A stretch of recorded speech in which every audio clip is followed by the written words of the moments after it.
Mama Ramani, Ibu Bapak pengurus Wihara Dhamma Cakra Bogor, Ibu Bapak sekalian, Pasika Pasaka yang berbahagia, semoga selalu dalam keadaan sehat, sejahtera dan bahagia. Soti Hotu Namo Buddhaya.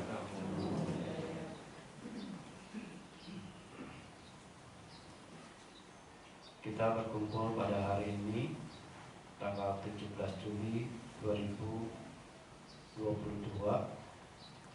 Wihara Dhamma Cakra memperingati peristiwa Asalha Puja yang terjadi 2566 Buddhis era.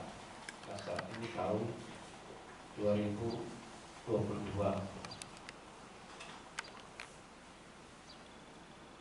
Dan pada hari ini juga kerabat kita, sahabat kita juga melakukan patidana untuk mengingat sebagai kata Wedi, sebagai orang yang dikatakan bijaksana, yaitu mengenang mendiang Ibu Cityati Satya yang 3 tahun yang lalu telah wafat tanggal 11 Juli 2019 ya. Nah, beliau adalah sosok ibu yang juga dahulu sangat aktif bersama kita di Wihara Dhamma Cakra ini. Seperti yang kita ketahui, Asalha Puja ini adalah suatu peristiwa di mana Guru Agung Sangsata membabarkan kepada umat manusia, yaitu tentang Dharma, kebenaran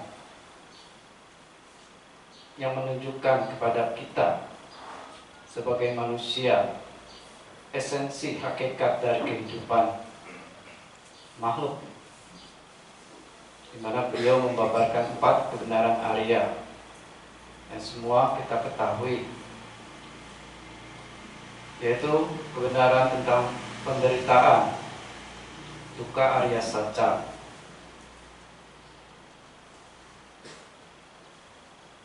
kemunculan penderitaan, dukkha samudaya Arya Saca,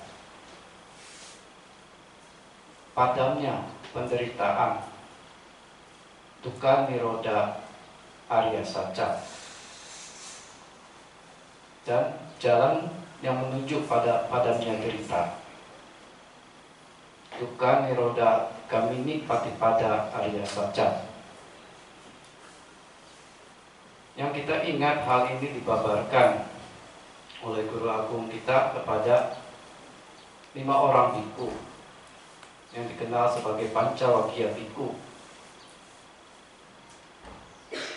yang dipimpin oleh yang tertua yaitu Kondanya, yang kemudian dikenal dengan sebutan Anya Kondanya. Kondanya yang pertama mengerti, yang melihat 4 kebenaran Arya ini.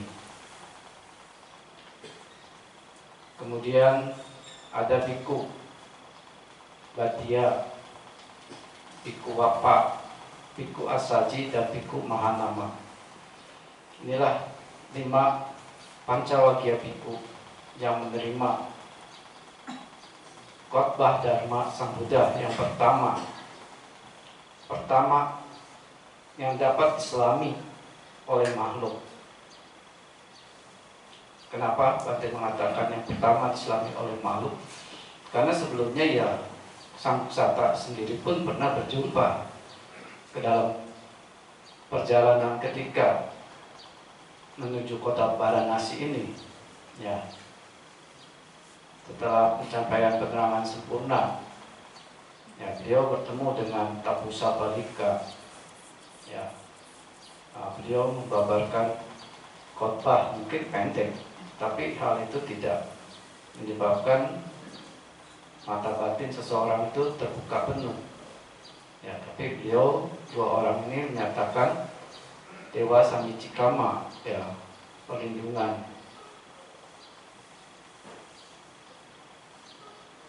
Kemudian juga bertemu dengan Upaka, petapa dari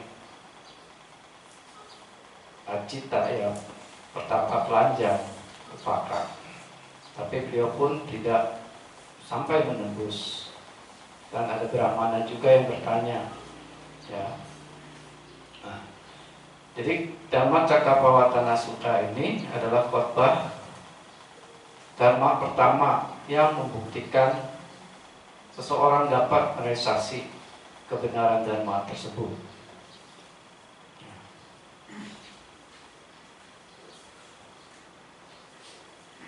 Seperti yang kita ketahui, banyak ahli-ahli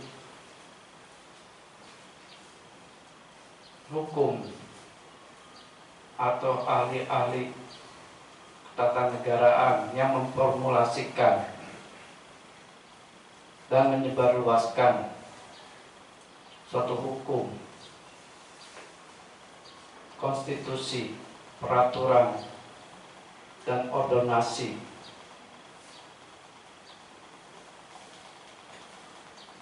Tetapi peraturan dan hukum itu tidak kondusif bagi kesejahteraan masyarakat. Banyak, biasanya pada beberapa pihak saja. Ya, istilahnya hukum dan peraturan ini tidak universal. Hukum dan peraturan ini terdapat kelemahan dan kecacatannya. Nah, tetapi sebagian orang yang melihat kelemahan ini ya bisa melihat suatu peluang-peluang, ya, peluang-peluang untuk, ya, mensejahterakan dirinya sendiri, ya, bukan mensejahterakan masyarakat, begitu. Jadi di sini terlihat bahwa hukum-hukum yang dikenal, ya, ternyata tidak universal, tidak kondusif untuk bagi semua masyarakat untuk memperoleh kesejahteraan. Tetapi Sang Buddha, Sang Guru, dalam waktu yang sangat lama dan perjuangan yang bertahun-tahun, ya, melakukan riset, percobaan, dan implementasi, akhirnya menemukan prinsip jalan tengah, Majjhima Patipada. Tidak ada seorang pun di dunia saat itu yang menemukan prinsip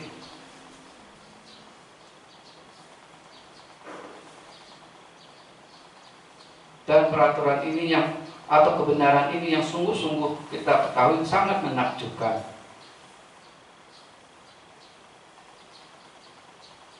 Yang mencakup, yang selalu ada selama bumi ini ada dan sepanjang peradaban manusia. Jalan tengah ini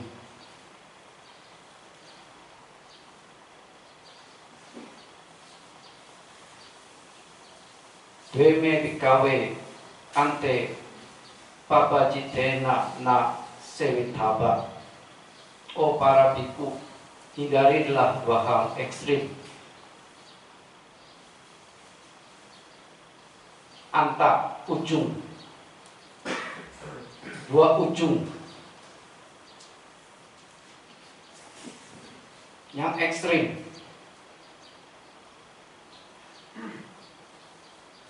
Yang satu adalah ujung kami suka masuk kalika yogo,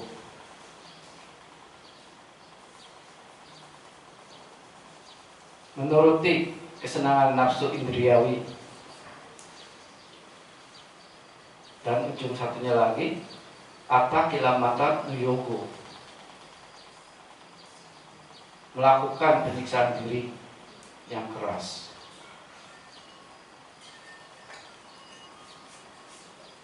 Nah, ini dua ujung yang patut dihindari oleh mereka yang berniat untuk memperoleh akhir derita.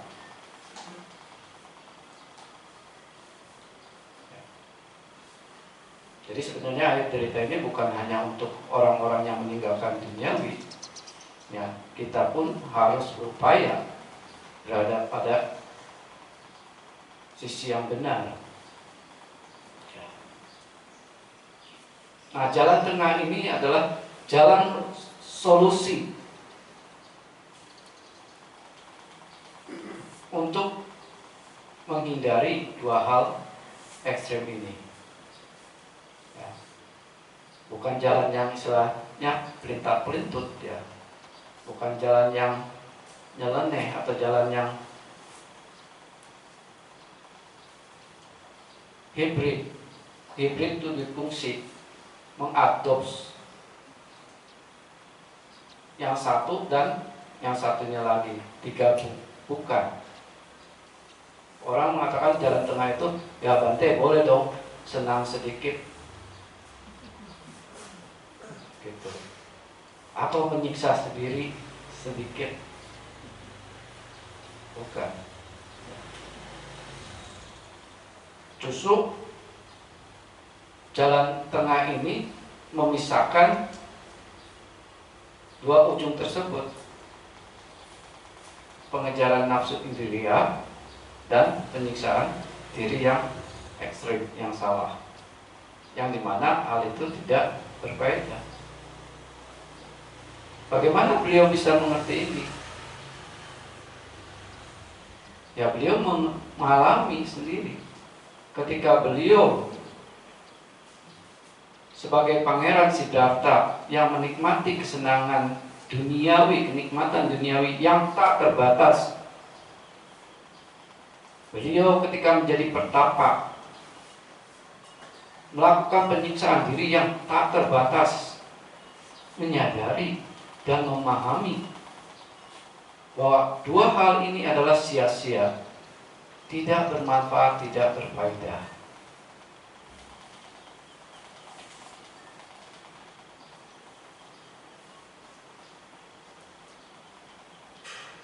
ETT pikawe ante anupaga upo ante anupagama majjhima patipada tata gadena abhisambuddha.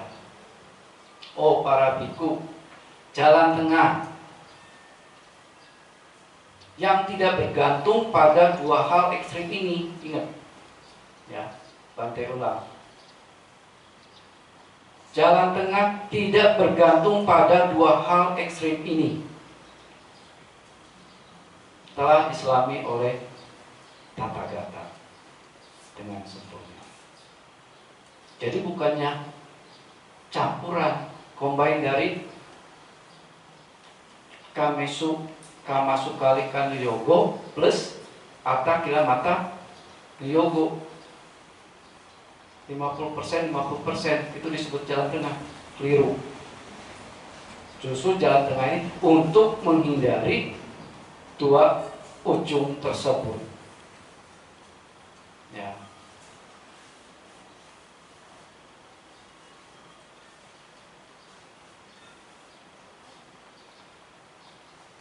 Prinsip jalan tengah ini menjamin perlindungan dunia. Menjamin perlindungan dunia. Bayangkan, planet-planet kita pun orbitnya dengan prinsip jalan tengah. Bila di luar jalur orbit, apa yang terjadi? Hancur. Dia harus seimbang. Ketika memutari sesuai orbit itu harus seimbang.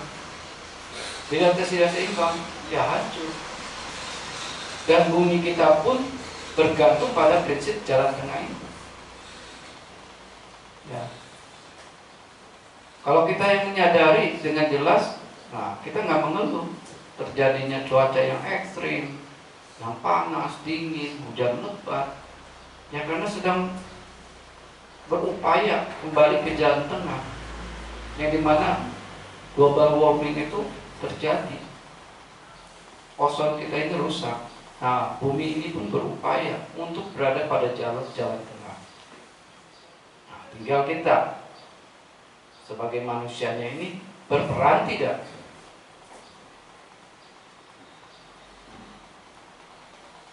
pada prinsip jalan tengah ini.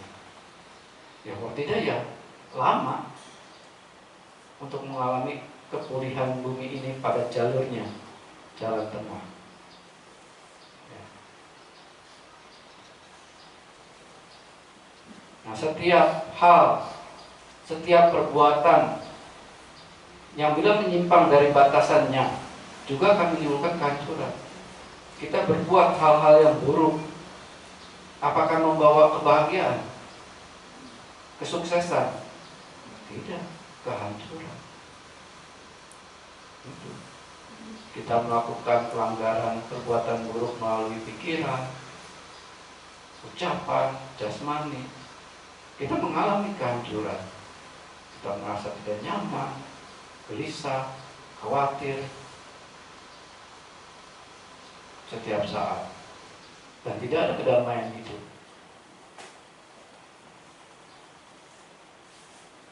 Ya. Jumlah porsi nasi yang kita makan untuk mempertahankan hidup, betul? Betul kan? Kita makan. Tapi kalau kita makan porsinya berpiring-piring atau satu periuk dimakan sekaligus, hancur kita. Ya. Minum air untuk mempertahankan hidup, betul nggak? Betul.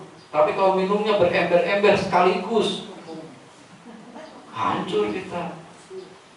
Ya. Peminum alkohol yang berat dan minum berlebihan, ya cepat mati. Ya. Kan Bante, kita ambil jalan tengah Bante, minumnya cuma satu sloki, kan nggak sebotol Bante. Nah itu yang digunakan sebagai dalil jalan tengah yang keliru. Secara konsekuensi tetap hal yang masuk sedikit itu pun yang sifatnya adiktif, racun, ya akan merusak. Tidak ada yang dikatakan itu membawa kesehatan. Nah, kalau konsekuensinya muncul, nah kita siap terima enggak? Nah, kadangnya kita nggak siap, tidak siap, mengeluh. Kenapa begini ya Bante, saya sakitnya? Karma apa ya Bante? Nah, biasanya begitu, memang Bante ramal ya, tanya terus. Ya. Padahal sama-sama kita ngarahnya pada kematian.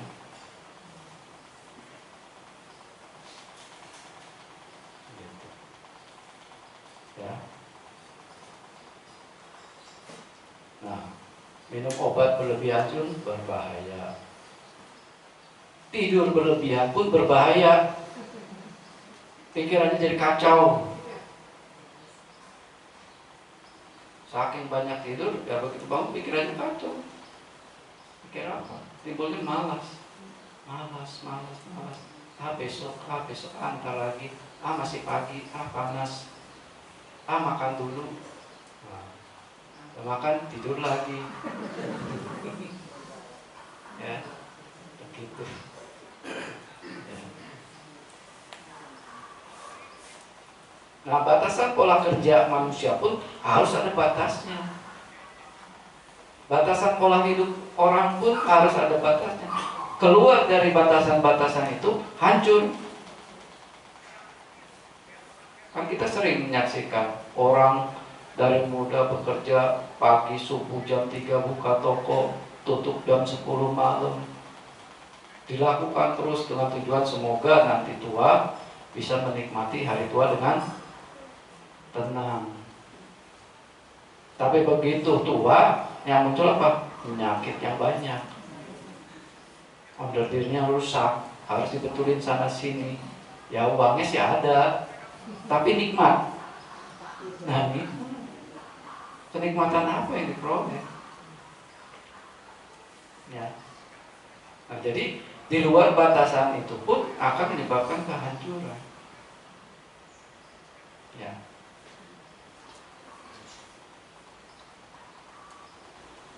Nah, tinggal aku seorang wanita pun harus ada batasannya. Karena di luar batasan akan hancur. Ya. Apalagi wanita ini kan dikenal sebagai seorang ibu, sebagai suatu sosok yang memang mulia. Tapi kalau di luar jalur,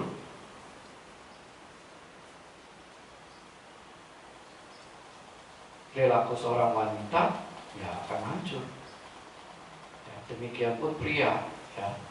Jadi bukan hanya wanita saja, pria pun sama. Ya, gitu.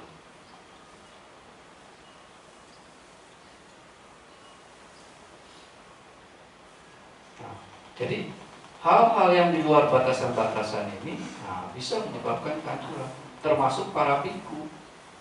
Para biku pun bila tindak tanduknya di luar batasan Dhamma Winaya itu hancur, ya, hancur. Karena Dhamma Winaya inilah yang menjadi jalan tengah para biku yang berupaya untuk melepaskan hal-hal yang bersifat duniawi, berlatih terus-menerus agar apa? Padang derita ini bisa direalisasi sesuai memang tekad seorang biku. Tapi bukan berarti rumah tangga tidak bisa. Bisa. Karena padamnya derita ini bukan nunggu mati. Saat ini, ketika kita mampu mengatasi pengaruh-pengaruh batin saat muncul dengan menemukan nilai-nilai luhur batin kita, dan itu kilesa itu terhenti, ya kita menyadari padam derita terrealisasi. Ketika marah kita memunculkan cinta kasih memaafkan, ya padam.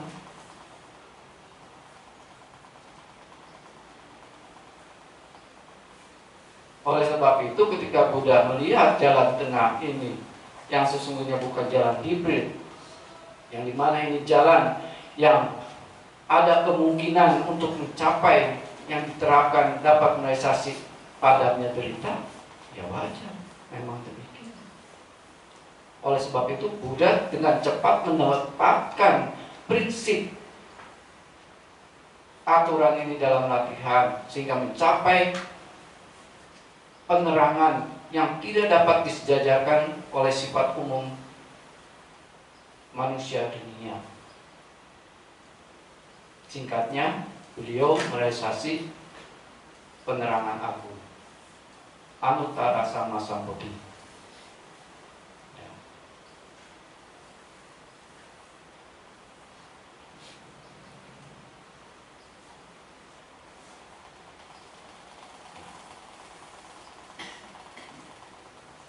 Apakah ada kemajuan atau kesejahteraan yang tidak dapat diperoleh melalui jalan tengah? Bante, kalau saya berjalan tengah nanti nggak bisa kaya-kaya Bante, miskin terus. Betul? Keliru. Ya. Yang penting kita cobosin Bante, berbuat baik. Jalan tengah mah gimana nanti Bante? Ya betul. Kita melakukan kebajikan-kebajikan, tapi diliputi dengan pengaruh-pengaruh batin dalam diri kita, yaitu misalnya apa? Ingin mendapatkan untung yang lebih banyak. Bawa buah 1 kilo, bawa ke altar, mintanya 2 M. Ya, wah bisa ya. Susah. Ya memang kebajikan itu. Ya. Tetapi kita lupa ketika mempraktikkan jalan tengah ini pun hal-hal bajik. Hal-hal bajik justru yang lebih inferior sesungguhnya, yang lebih bermutu. Cuma kita berpandangan jalan tengah itu bagi orang-orang yang ingin cepat padam. Nah, jadi enggak. Karena saya ingin masih senang dunia, masih senang menikmati nafsu indrawi, kenikmatan dunia. Jadi khawatir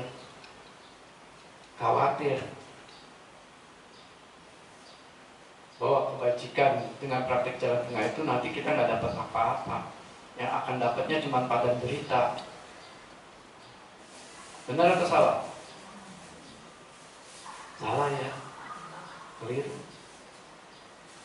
Karena Sang Buddha melihat justru pengondisian inilah yang akan membawa seseorang memperoleh kebahagiaan itu dengan aman dan selamat. Bahkan dapat merealisasi padamnya derita.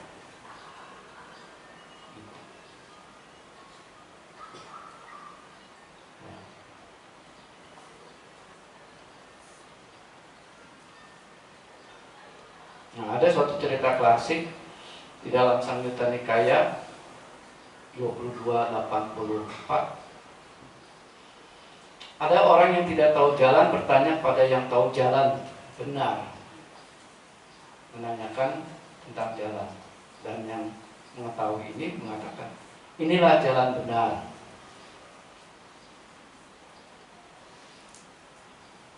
Berjalanlah sejenak dan kamu nanti akan sampai di percabangan.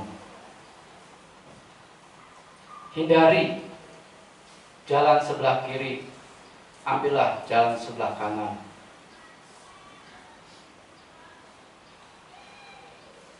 Nah, ketika mengambil jalan sebelah kanan, sejenak nanti akan melihat hutan lebat.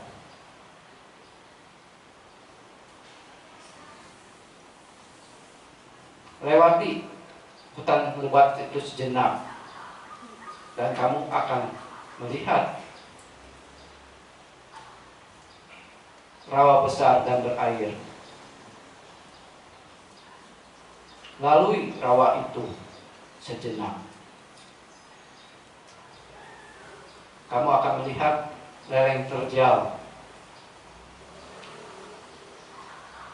Lewati lereng itu sejenak, dan kamu akan sampai pada dataran yang indah. Nah, apa cerita klasik ini maksudnya? Orang yang tidak tahu jalan itu adalah orang-orang yang duniawi. Ya, seperti kita masih duniawi. Ya. Nah, bertanya kepada orang yang mengetahui jalan, yaitu mereka yang telah berhasil, yaitu Sang Saka, Sang Guru, sama Sang Buddha, yang telah mencapai penerangan sempurna.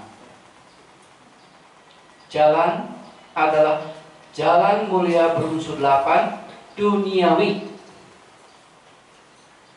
Untuk orang-orang dunia yang ingin menjadi bercita-cita menjadi orang mulia, tetapi ini masih rentan terhadap asawa-asawa.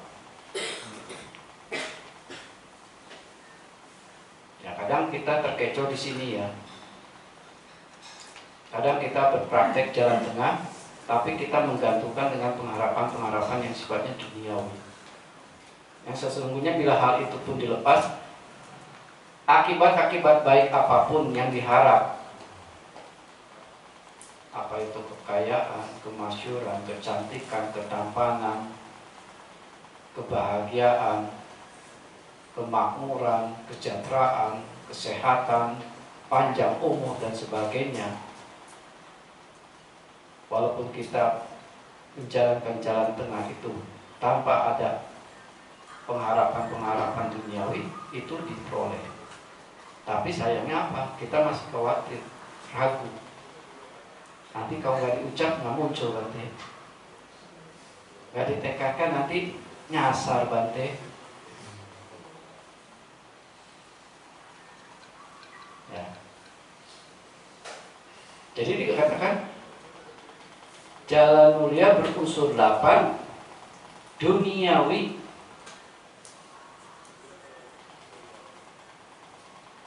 orang-orang yang bercita-cita menjadi orang mulia, tapi dengan pandangan duniawi. Nah, ini masih rentan terhadap asawa-asawa, pengotor-pengotor batin. Ya.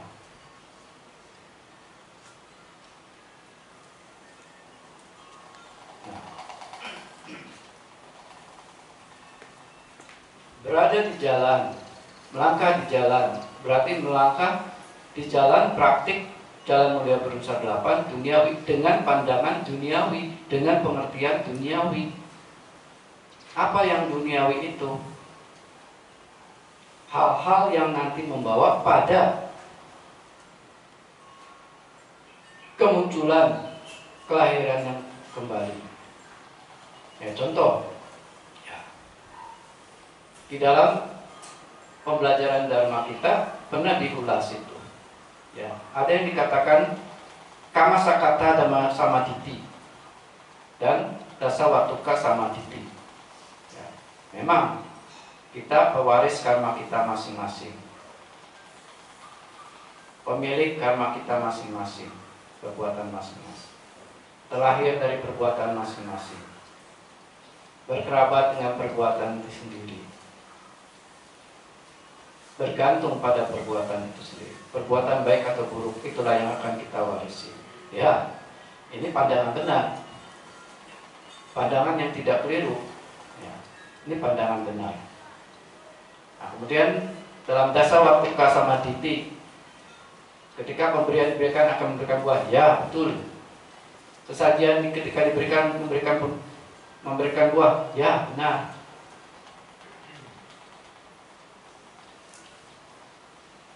Pengorbanan juga memberikan buah, ya betul. Perbuatan baik atau buruk akan berakibat baik, buruk, ya. Mengerti orang ini. Ya. Berbuat baik pada ibu ada hasil, ya. Berbuat baik pada ayah menimbulkan hasil, ya. Ada dunia yang lalu, ya. Ada dunia yang akan datang. Selanjutnya, tahu paraloka, api paraloka. Ya. Tahu ada makhluk yang lahir spontan, seperti dewa, peta, Brahma, dan sebagainya. Dan tahu ada Brahmana Samana yang mempraktikkan jalan dan mencapai tingkat-tingkat kesucian di dunia ini.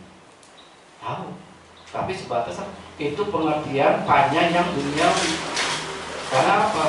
Ketika kita berbuat baik dengan dasar pandangan-pandangan ini, tetap membawa pada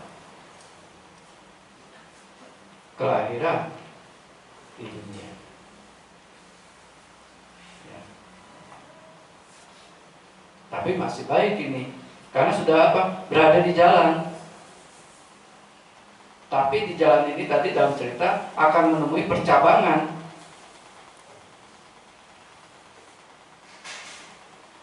Yang biasanya muncul keraguan-keraguan mau milih yang mana.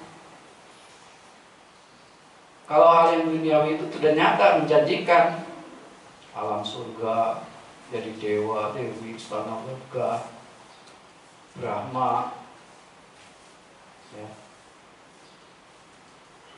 Harta berlimpah, cantik, banyak pengikut, pembantunya ribuan. Nah, tetapi konsekuensinya lupa. Ya. Sudah tuntas? Belum. Nah, ambil jalan, jangan ambil jalan sebelah kiri dikatakan. Karena yang kiri ini, nah, menggoda, menimbulkan kenyamanan, ketertarikan pada diri kita, sehingga kita terjebak, bukannya maju, terjebak lagi. Ya. Nah, ambil jalan kanan, jalan mulia berunsur 8, adi duniawi, yang tidak ternoda, bersih, yang memang tidak menunjukkan secara nyata pembebasan dan menunjukkan kita sesuatu yang menyenangkan atau damai, belum tertampak. Nah, inilah momen-momen di mana seseorang akan mengalami asupan keraguan.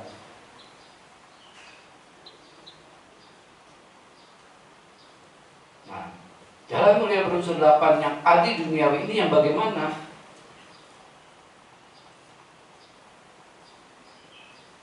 Ada yang dilandasi oleh kebijaksanaan. Kebijaksanaan yang ditunjang oleh faktor-faktornya.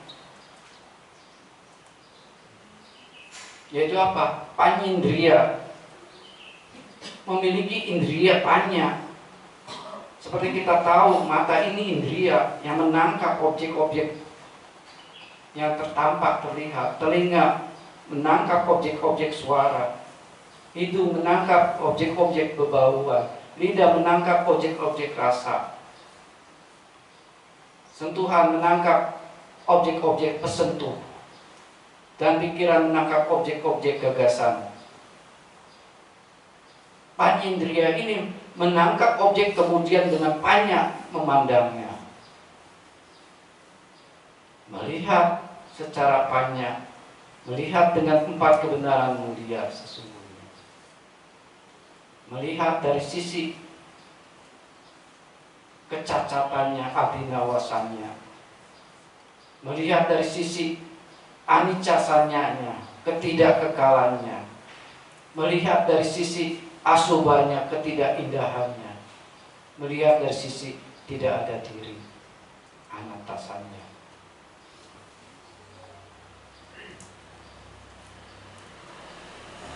Dan di situ pun nanti akan muncul apa? Panya bala, kekuatan panya. Semakin kuat, semakin tajam. Begitu itu indria panya ini terus muncul, dengan sendirian indria ini pun kuat.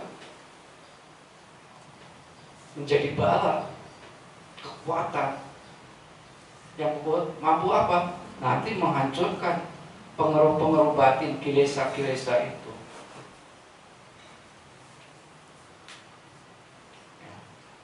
Dan melakukan terus-menerus dhamma wicaya, penyelidikan terhadap dhamma, dengan didampingi panya ini dengan faktor-faktor unsur jalan mulia lainnya.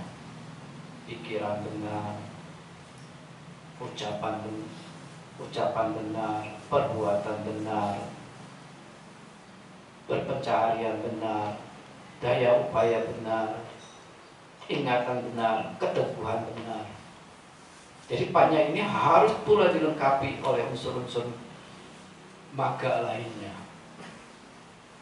Ya. Pikiran benar. Yang bagaimana? Tidak berpikir penuh hawa nafsu indriawi. Ketika kontak dengan objek, tidak langsung berpikir, niatannya memenuhi nafsu indriawi. Tidak berpikir dengan penuh kebencian. Tidak berpikir untuk menganiaya, menyakiti. Vihingsa vitaka. Jadi pikiran benar itu kama vitaka. Jadi menghindari hal-hal pikiran kama vitaka, vyapada vitaka, dan vihingsa vitaka. Tidak berpikir penuh nafsu indrawi, tidak berpikir penuh kebencian, tidak berpikir dengan niatan ingin menyakiti, bahkan terhadap dirinya sendiri. Orang yang sakit berlebihan itu menyakiti siapa? Diri sendiri. Yang rusak siapa? Marah berlebihan menyakiti siapa? Yang rusak siapa? Udah tahu ya. Tapi nyaman loh, aneh gitu. Rasanya kalau nggak dilampiaskan orang tuh, gitu ya. Nah itu kita kadang ya.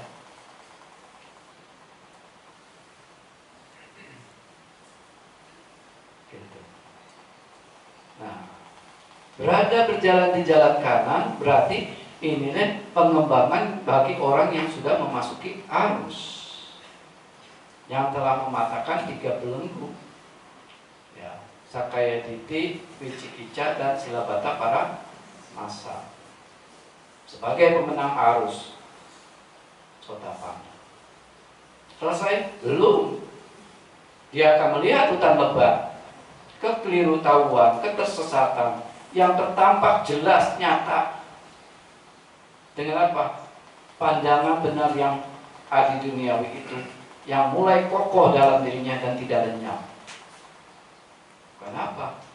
Ya, indria panjanya sudah berkembang, walaupun belum sempurna, tapi itu mempunyai kekuatan untuk bertahan, tidak lenyap. Ya, dengan munculnya pengaruh batin.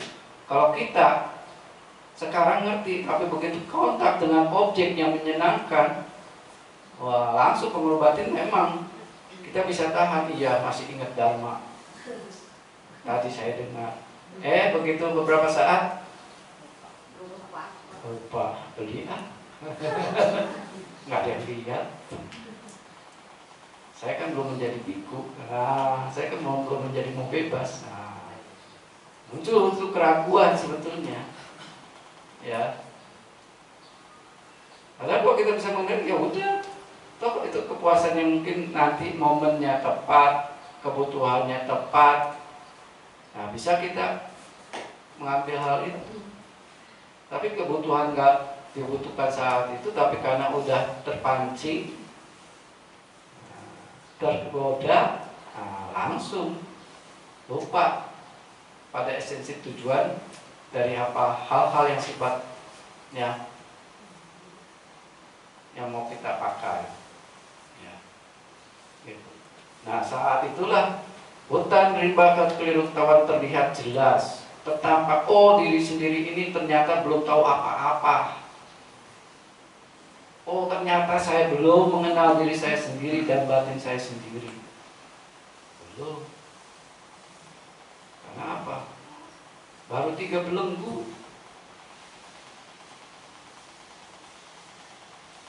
Ya.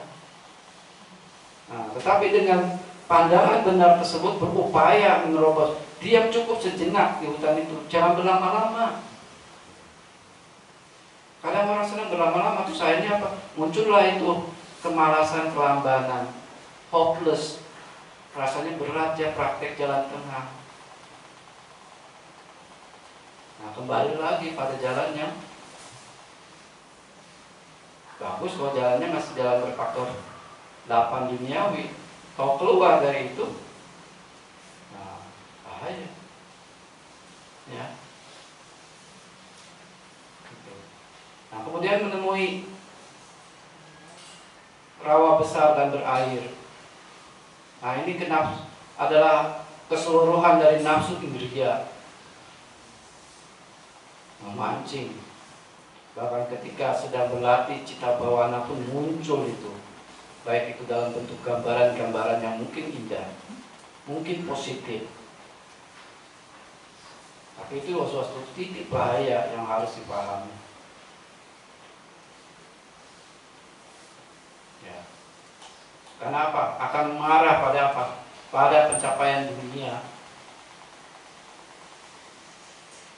Dunianya, bunyinya, alam berpikirnya. Enak ya, kalau sampai di sini saya jadi orang begini, menjadi dewa tingkatan A, B, C, D, E, atau bahkan dewa Brahma sebaliknya. Dan di alam itu kenikmatannya jauh lebih tinggi dari alam yang sekarang saya hidup. Hati-hati. Jadi hutan rawa ini apa? Yaitu keseluruhan nafsu indria, baik terhadap dunia maupun kenikmatan dunia. Jadi jangan pikir dunia manusia saja ya.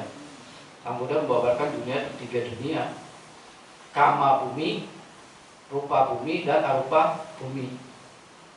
Bumi alam nafsu, ya. Bumi rupa jana dan arupa jana. Kan ada orang yang berpikir, biarin, yang penting nikmatin hidup, neraka mau gimana nanti. Kalau nanti lama-lama di api neraka juga, kalau kebiasaan dibakar juga jadi betah dibakar. Apa bener? Kan kita sering berspekulasi begitu. Kau melihat sesuatu yang sering, akhirnya jadi biasa, Bante. Jadi UPK katanya.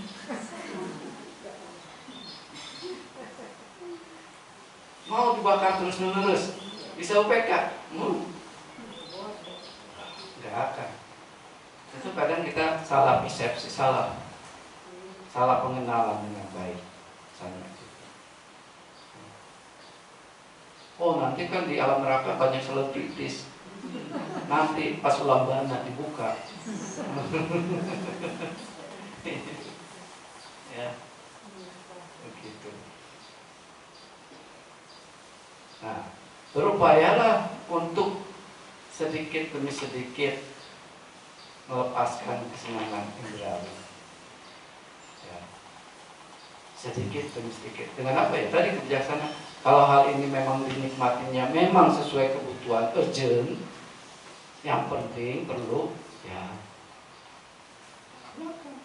Tetapi kalau hal ini menunjukkan suatu hal yang berlebihan, nah kita harus cekatan juga, berusaha menahan diri, tidak melakukan, agar kita tidak terbawa pada arus pengaruh-pengaruh batin, arus kekotoran, ya, gitu.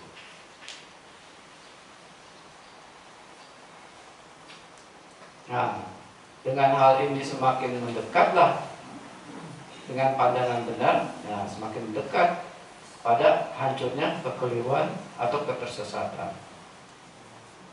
Kemudian sampai pada lereng yang terjal. Pada saat muncullah kemarahan dan keputusasaan,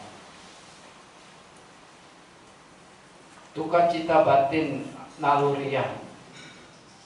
Hal ini terjadi pada Bhikkhu Tissa. Nah, sebenarnya khotbah ini dibabarkan pada Bhikkhu Tissa yang mengalami hal kegalauan, kemarahan dan keputusasaan. Akibat apa? Karena dalam batinnya ini muncul kemalasan dan kelembaman. Lembam, basah, sulit keluar.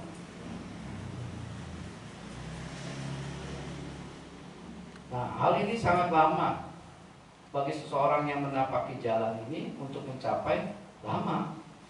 Kalau sudah dikuasai oleh kemalasan dan kelembaman ini, itu akan lama.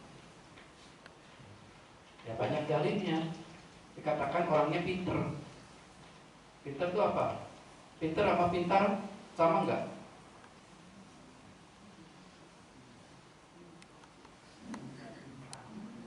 Kalau pandai memang pintar itu memang pandai. Cekatan, smart. Kalau pintar ngegeos. Kesana sini, kesana sini. Suruh meditasi, nanti Bante. Umur kan masih muda, nanti aja. Belajar dan nanti kalau udah mau tua Bante. Ya, mau mati. Gitu. Itu orang pintar, ya, bukan orang pandai.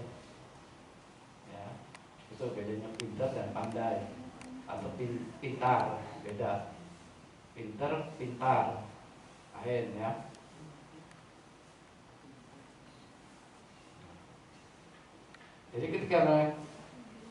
Jadi orang pun yang dikuasai oleh kemalasan itu pun bisa menjadi marah. Kenapa? Dia tidak diizinkan bahwa kecenderungan malasnya ini benar. Ya. Ketika berlatih chanting ITC, wah, duduk berjam-jam, baca keluar suara, udah ngantuk, panas, AC-nya banyak, kedinginan. Kata Bante Duta itu salah katanya. Ya. Nah, muncul kemalasan. Nah, kemalasan ya bisa cenderung. Nah, ketika disentuh malasnya itu, dia bisa marah. Kenapa? Dia udah nyaman dengan kemalasan. Ya.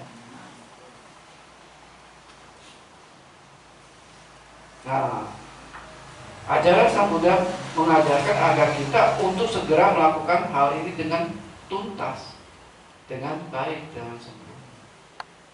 Jangan memberi kesempatan. Ketika sedikit muncul pengaruh batin pun, jangan dibiarkan kesempatan itu menjadi berkembang. Segera munculkan nilai-nilai luhur dalam diri kita. Upayakan agar kita bisa membentengi diri dari pengaruh batin. Ya.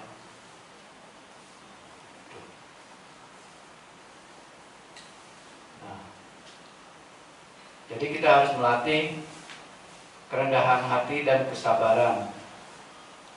Ketidaksabaran, kegelisahan, putusasaan, nah itu akan memberikan dampak, ya, apakah hal itu terhadap yang muncul pada tugas-tugas yang banyak, bahkan biku pun bisa marah pada tugas-tugas sangga yang banyak, bahkan biku bisa marah ketika ditegur oleh biku lain, itu bisa terjadi. Dan untuk mengatasi hal-hal ini, kita butuh merendahkan hati kita sendiri.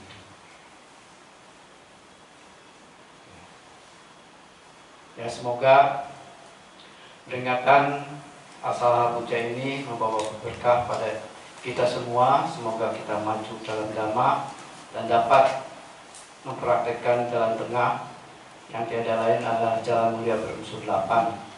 Ya, semoga kita dapat mengakhiri cerita dengan tuntas dan baik saat demi saat. Nah, semoga kita maju dalam Buddha Sasana. Sampai sata bawantu sekitar ta, semoga semua makhluk berbahagia. Sadhu, sadhu, sadhu.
Dewa jantu sabaro